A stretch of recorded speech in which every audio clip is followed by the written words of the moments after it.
Bonjour tout le monde, c'est Paul de Crypto Formation avec vous. Aujourd'hui, je fais une vidéo assez rapide pour répondre à plusieurs questions par rapport à la cascade de liquidation qu'on voit, la correction massive de marché qu'on est en train de voir en ce moment. Il faut l'avouer, on est en train d'assister à une journée historique sur les crypto-monnaies. Une correction comme ça, c'est très rare. La dernière fois que c'est arrivé, c'était en mars 2020 avec la crise du COVID. Et là, je vais vous dire qu'est-ce que je pense qui peut arriver pour la suite. Je vous rappelle que je suis pas conseiller financier et tout ce que je dis dans la vidéo ne doit pas être interprété comme des conseils d'investissement. Donc, commençons tout de suite avec le marché. Là, on voit que tout est rouge, sauf les stablecoins comme le Tether ou le USDC. Même les cryptos les plus solides se sont fait défoncer dans la baisse, comme on regarde Solana, Polygon, Stellar. Donc, vous comprenez qu'on a une correction importante sur tout le marché des crypto-monnaies au complet. Donc, avec une correction aussi violente, on est en droit de se demander est-ce que les cycles vont encore fonctionner? Est-ce que le bull market continue? Est-ce que le marché aussi continue?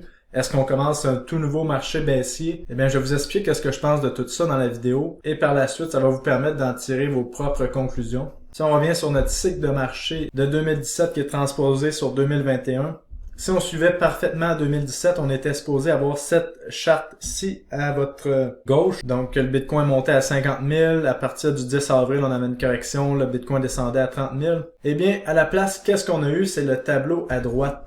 Et on va se concentrer un petit peu plus sur le tableau à droite aujourd'hui. Donc là, on a eu une correction de 54% sur le Bitcoin. C'est hallucinant. Mais la chose qui me fait dire qu'on suit encore parfaitement les cycles, c'est qu'on vient d'avoir une chandelle aujourd'hui de capitulation. On a vu de la capitulation sur pas mal tous les marchés et on arrive à la date du 19 mai, donc qui fait qu'on a une correction de 35 jours qui est égale au nombre de jours qu'on a pu voir dans la correction qui était prévue si on suivait le cycle de 2017. Sauf que la correction était beaucoup plus importante. On parle de 54% de correction sur le Bitcoin. Mais si on tient compte que le Bitcoin a monté beaucoup plus vite, beaucoup plus haut, sans regarder en arrière depuis le mois de décembre 2020, on peut comprendre que la correction peut être beaucoup plus violente. Donc le signe encourageant pour l'instant, c'est qu'on est presque parfaitement en train de suivre le cycle de 2017 en termes de journée. Mais là, avant de s'emballer, ça va nous prendre des confirmations que le marché remonte. Donc si on regarde cette charte, on voit clairement une chandelle de capitulation ici, là, que le Bitcoin avait descendu presque de 30% à son plus bas dans la journée. On est allé chercher même les bas qu'on a vus en janvier 2021. Quand même une correction très profonde. Et là, ce qui va être important de voir, c'est la suite des choses. Est-ce qu'on rebondit rapidement? Est-ce qu'on reste de côté? Ou est-ce qu'on va plus bas? Pour ma part, je pense que si on continue d'aller plus bas, il va falloir vraiment se poser des questions sur le marché aussi. Est-ce que ça continue ou est-ce que c'est la fin? Par contre, si on termine la semaine en haut de la moyenne des 200 derniers jours, là, autour des 42 000 $, c'est un signe encourageant. Et cette journée n'aurait été qu'une cascade de liquidation, vraiment pour faire un dernier shake-out pour repartir à la hausse. Donc, vraiment, on va devoir surveiller les prochains jours qu'est-ce qui se passe. Si on voit un Bitcoin qui est fini la semaine en haut de 42 000 $ et qui monte en ligne droite comme on avait vu en 2017 après la correction, juste ici là de 35 jours pour plus de 40%, eh bien on va pouvoir se dire que le marché aussi est peut-être encore intact. Parce que regardez qu'est-ce qui s'est passé sur le Bitcoin après.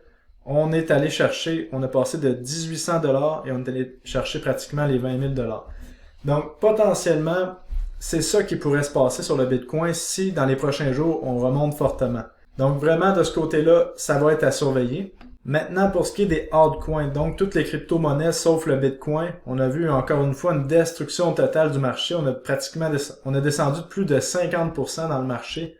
Donc pour ma part, ce serait un reset de marché et on serait dû pour un autre compte de 50 jours environ de montée. Et ça, on va voir ça dans les prochains jours. Ça va dépendre comment le marché se comporte. Encore une fois, on a besoin d'avoir un rebond assez important dans les prochains jours pour que le marché haussier continue. Donc mon opinion par rapport à tout ça, pour ma part, j'ai rechargé sur quelques positions dans cette correction. Je pense que le marché haussier n'est pas terminé, surtout qu'on suit les cycles de 2017, surtout qu'on voit à 100% le même livre de jeu qu'on a eu en 2017 quand il y avait des corrections. Quand on arrivait au bas des corrections, on voyait toujours la même chose. La Chine a banni les crypto-monnaies, comme justement hier, la Chine a encore dit qu'elle a banni les crypto-monnaies pour une 150e fois.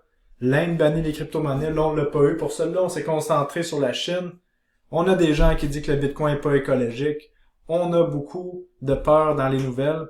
Et c'est la même chose qu'on voit à chaque fois qu'on arrive vers un bas de marché. Par contre, c'est sûr que si on regarde la charte de Bitcoin au niveau technique, elle est affreuse. Mais c'est la même chose qu'on a vu en 2017 et ça n'a pas empêché le Bitcoin de faire un autre x10 après cette correction brutale. Ce qui va mettre ma perspective en doute, c'est si je vois le Bitcoin et les altcoins continuer de corriger dans les prochaines semaines. Là, ça va remettre ma perspective en doute. Mais pour l'instant, je pense vraiment qu'aujourd'hui, le 19 mai, on a eu la chandelle de capitulation et que par la suite, on s'en va plus haut. Et malheureusement, ça fait partie de tous les cycles des crypto-monnaies. Il faut que ça fasse mal, il faut que ça fasse pleurer.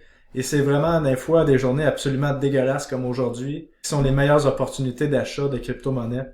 Donc, seul l'avenir va nous le dire. Mais pour ma part, je pense que c'est pas fini. Je vois clairement un Bitcoin atteindre 100 000 $ d'ici la fin de l'année et les autres crypto-monnaies beaucoup plus hautes. Mais des journées comme ça nous rappellent que quand on voit les crypto-monnaies monter de façon parabolique, c'est toujours important de prendre des profits parce qu'on sait jamais qu'est-ce qui peut arriver et ce genre de correction-là peut faire très mal au portefeuille. Donc, pour la suite des choses, pour ma part, on est en train de suivre toujours le cycle de 2017. Donc, tout le monde, mes guerriers, restez forts, je vous lâche pas, on va suivre ce marché-là jusqu'à la fin. Et n'oubliez pas de mettre un like sur la vidéo et de mettre un commentaire pour me dire votre opinion sur le marché.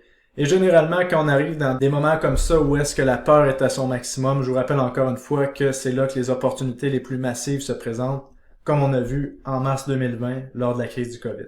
Donc, merci d'avoir été là. On se revoit dans une prochaine vidéo. Salut tout le monde!